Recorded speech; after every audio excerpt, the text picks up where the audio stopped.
Fala pessoal, todos bem? Sejam todos muito bem-vindos. Eu sou o William Godoy. Que espetacular, né, cara? O título do Flamengo sobre o Barcelona, da forma com que foi. O Flamengo acaba conquistando mais uma vez, né, consecutivo, ele é bicampeão, né, mundial ali, desse intercontinental, né? E parabéns aí pra garotada.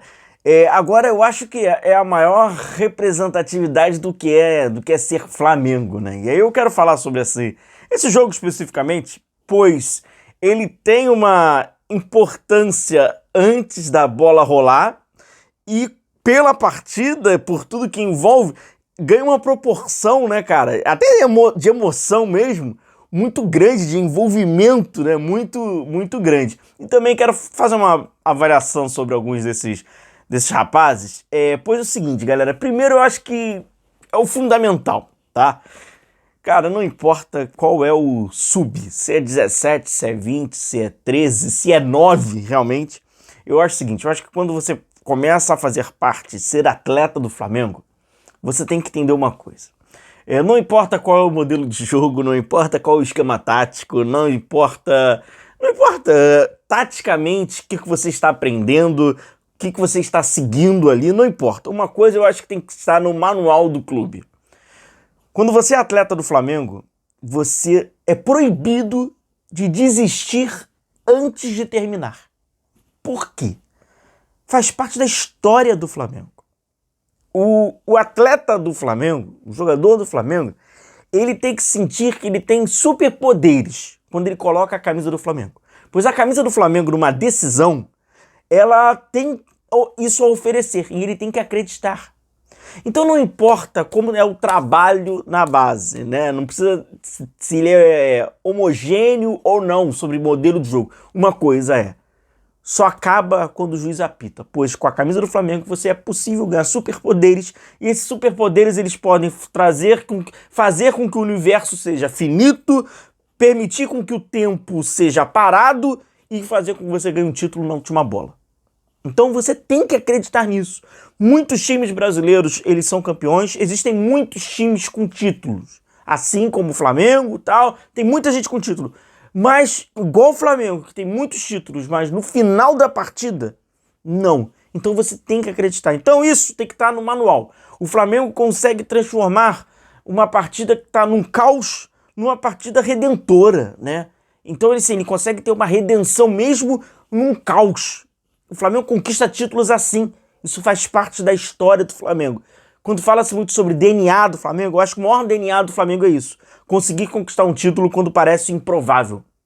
Eu acho que essa é a maior, né, é o maior DNA que o clube pode oferecer. E isso tem que vir lá de baixo, de todas as categorias. Para quando o atleta chegar ao profissional, se ele estiver ainda no Flamengo, ele ter isso, né, na sua veia. E ontem foi exatamente isso, né? O Flamengo perdendo para o Barcelona, já nos acréscimos, já tinha passado o tempo dos acréscimos, quando o Barcelona faz o gol. E aí o juiz continua com a partida, o Flamengo tem lá a sua última bola. E aí consegue fazer o gol, leva para os pênaltis. Então assim, um enredo mais Flamengo do que isso, eu acho impossível.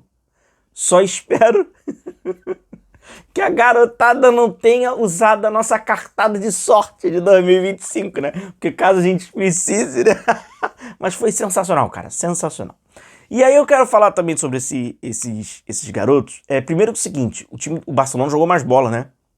Do que o Flamengo. O Flamengo não venceu qualquer time não, cara. O Flamengo venceu um bom time e ainda se sabe... E aí quando a gente se aprofunda sobre esse time, a gente descobre que 6 jogadores do Barcelona que faziam parte desse time, foram campeões inclusive europeus, não estavam, pois não foram liberados pelo time principal. Não é o caso do Yamal, por exemplo. Ele tem idade para estar ali. Pô, o Yamal tem 18 anos. Ele tem idade. Então, não. São 6 jogadores mesmo desse time, trabalhados ali pelo Belete, né? Fazem parte desse time, mas estavam... Não é nem o caso do Alacian, por exemplo, igual do Flamengo, não. São 6 jogadores mesmo. É como se 6 jogadores saíssem dali, estivessem no time do Flamengo. Então, assim, mostra muita qualidade. E o principal jogador na partida, nem era um titular absoluto dessa equipe, por exemplo, é o camisa 7, né, atacante, foi o melhor jogador em campo, né, jogou muito bem, individualmente, entre todos os jogadores, né, foi o principal. Então o Flamengo ganhou uma equipe muito qualificada, né, muito boa. E aí vamos lá, vamos individualmente aqui sobre esses rapazes. É o seguinte, eu acho que tem alguns ali a se destacar, né? Por exemplo, o Léo Nanete, que acabou pegando pênalti, é evidente, né? Que quando o goleiro acaba defendendo penalidades, ele acaba ganhando um destaque, né? Mas o Léo Nanete já é um goleiro de base, né? Consideravelmente um cara que tem um valor, que tem muito potencial, muito jovem, né? Obviamente, como todos a gente está falando, mas o Nanete muito jovem, e o Flamengo vê ele realmente. Então ele é um jogador que existe uma perspectiva de que se torne... Primeiro a gente tem que entender isso, por mais absurdo que possa parecer para alguns torcedores onde desconhecem a realidade da base. Pode se tornar jogador profissional, porque muitos, a grande maioria, nessa categoria agora, fica pelo meio do caminho, porque a transição agora ela é muito importante, muito difícil de ser feita, muito difícil. Ele tem essa perspectiva de realmente vai se tornar um jogador profissional, um bom jogador. Ele acabou se destacando. Eu acho que se o Flamengo sai vencedor, passa por ele, e não somente pela decisão em pênalti, mas pelo jogo. O Flamengo poderia ter perdido o jogo se não fosse o Nanete. Então foi muito bem. E aí eu quero separar alguns jogadores, por exemplo, do sistema defensivo e do sistema ofensivo. Eu acho que isso parte até de um princípio cultural nosso, onde é evidente que há mais glamour, há mais grife, há mais holofote nos jogadores ofensivos. Os defensivos não recebem tanto, né, prestígio assim, isso é normal pelo esporte. Mas também com isso, eu acho que talvez os jogadores defensivos, e pela sua posição e pela importância, eles ganham até mais responsabilidade e amadurecem um pouco mais rápido do que os jogadores ofensivos. Isso também é passa por uma condição cultural nossa, né, do esporte. Eu acho que os zagueiros do Flamengo parecem hoje estarem mais preparados do que os atacantes do Flamengo. Quando a gente fala sobre desafios para o profissional, por exemplo. Os zagueiros do Flamengo, eles parecem serem jogadores do profissional do que os atacantes do Flamengo. O que eu quero dizer com isso? Me parecem mais preparados. A dupla de zaga, o Iago e o João Vitor. O Iago que, né, cara? Aquele pênalti do Iago é brincadeira, né?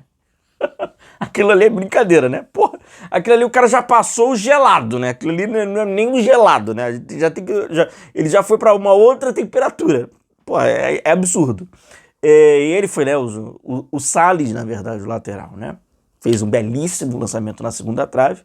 E ele consegue ali com cabeceio. Cara, uma parada muito... O goleiro fica pelo meio do caminho, encobre o goleiro. Uma loucura, né? Uma loucura. É o Flamengo, né? É só o Flamengo mesmo para proporcionar um lance como esse no último lance da partida e ser o gol, né? É uma loucura total.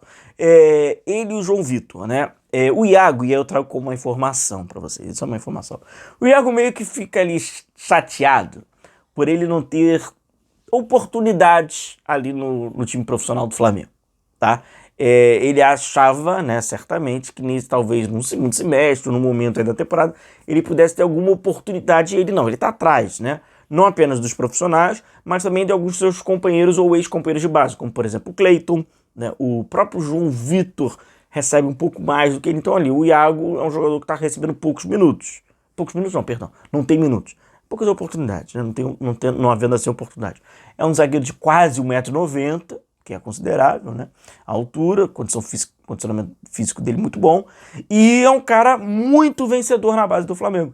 Se você pegar o histórico do Iago, e claro que títulos não quer dizer nada em base, mas se você olha, ele tem participação em seleção brasileira, é um zagueiro que faz gols, né? Ali tem essa característica ofensiva, e tem lá, cara, títulos importantes desde a base, passa pelo 17, o cara zerou praticamente o game, né? Quando a gente fala em base. Não quer dizer nada, mas é um cara também ali que conseguiu colocar ali seu nome ali na história, na base ali do Flamengo, vai zerando o game, ganhando tudo que é possível, marcando os gols, ganhando destaque. O João Vitor já teve um pouquinho, né, ali, a gente já viu um pouquinho do João Vitor esse ano no Flamengo, principalmente ali no primeiro semestre do Campeonato Estadual.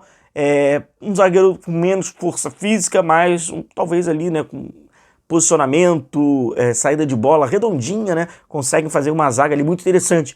Vejo dois jogadores que, assim, tem tudo para, ao completar a idade, não poder mais jogar, né, no sub-20, se tornarem jogadores profissionais, tá? É evidente isso, né? O Carbone acabou tendo que trabalhar pelo lado esquerdo, teve muita dificuldade, né? Muita dificuldade para jogar ali naquele setor, tal. O Barcelona até conseguiu fazer um gol por ali e tal, mas ele é zagueiro, né? Eu acho que até para fazer uma análise sobre, acho que seria melhor na posição dele, embora ele tenha atuado, não é a primeira vez, como lateral esquerdo, até no Flamengo, né, profissionalmente lá nos Estados Unidos e tal, mas enfim.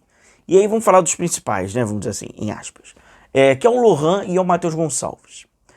Ambos, cara, me parecem, sendo muito sincero com vocês, não pelo jogo, tá? Porque faz um jogo, às vezes um jogo abaixo, fizeram já um jogo abaixo ali, principalmente o Matheus Gonçalves, mas pelo que a gente tem visto de base de profissional, me parecem ambos despreparados, a verdade é essa, para jogarem no profissional do Flamengo, tá? Eu acho que, sobretudo ali o Matheus Gonçalves, onde ele é pedido por muito de vocês, o Matheus Gonçalves num jogo como esse, ele pode jogar mal, evidente, como ele jogou muito bem ano passado, ele agora pode jogar mal, isso faz parte. Uma partida pode se jogar bem ou pode se jogar mal. Mas só que ele tem que passar uma impressão, na minha opinião, de que ele é o atleta do profissional, em aspas.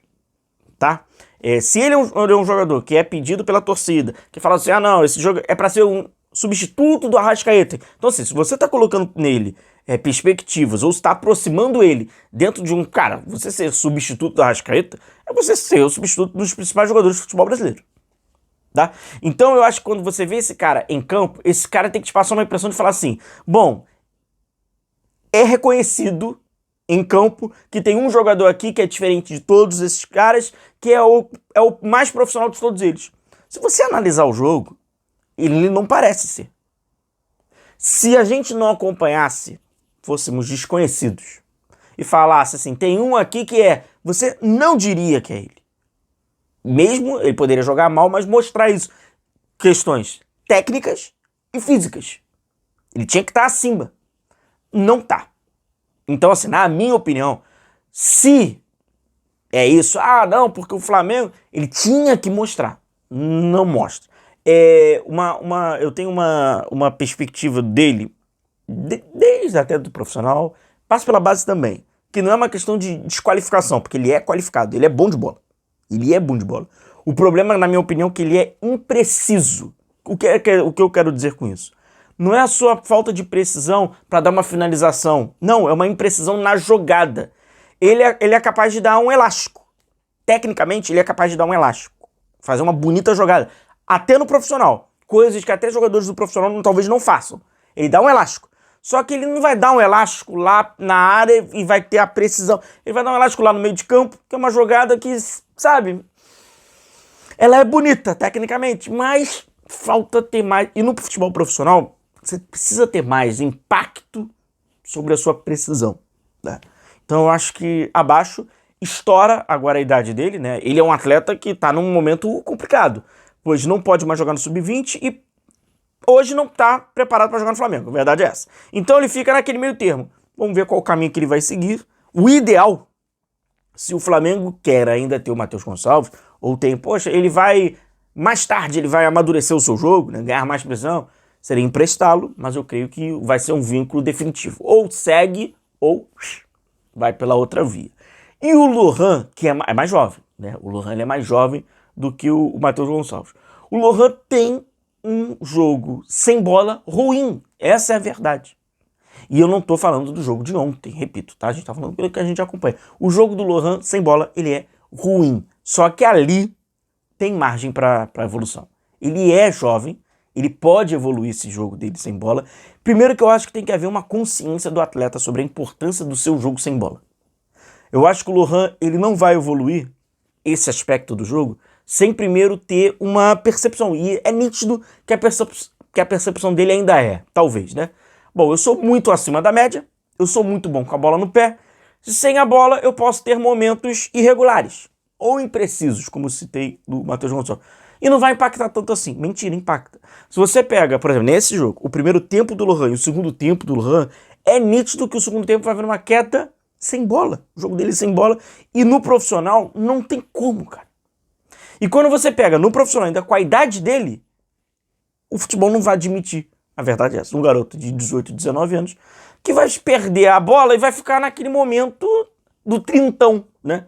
O jogador trintão que teria esse... peraí, perdi a bola aqui. Ele tem isso. É um jogador que tem capacidade também, inventiva, assim como o Matheus Gonçalves. Tem lances com a bola no pé, que realmente você vai falar, é bom de bola. Embora eu acho que é nítido também, que ainda não está preparado por completo. Mas tá ali para base para isso. A idade ainda é bem abaixo, ele tem anos ainda para se melhorar. Isso aí não precisa ter pressa nenhuma. Então eu acho que desse time dá para separar. Mais talentosos e habilidosos são eles. Só que aí já fica um link pro profissional. Aí não acho que pro profissional. E os zagueiros que não são tão falados me parecem mais preparados ou prontos pro que é o profissional, embora as exigências são diferentes, né? E jogar no Flamengo a gente sabe que é complicado, mesmo o torcedor que pede os garotos é o mesmo que vai vaiá-lo. E aí vai condenar o atleta, dependendo do erro, pois é aquilo, encerra a carreira dele, porque vai vir outro, então o vínculo ele é muito emotivo e factual, isso também não quer dizer nada. Ah não, porque tá pedindo, o mesmo tá pedindo tá vaiando, tá? Mas eu acho que tem jogadores ali que dá para se preparar ainda melhor e outros que parecem estar um pouquinho mais preparados. Mas o título foi sensacional do Flamengo e eu acho que mostra muito isso, né, cara? Vá até o final, não desiste, pois o Flamengo é um time que, né, cara, que ele alcança o impossível ao longo dos 90 minutos. Grande abraço, tamo junto, a gente vai se vendo, parabéns pra rapaziada, pra garotada, um título aí importante, mais do que isso, né? Que momento, né? No Maracanã, com mais de 40 mil torcedores. Grande abraço, tamo junto, valeu.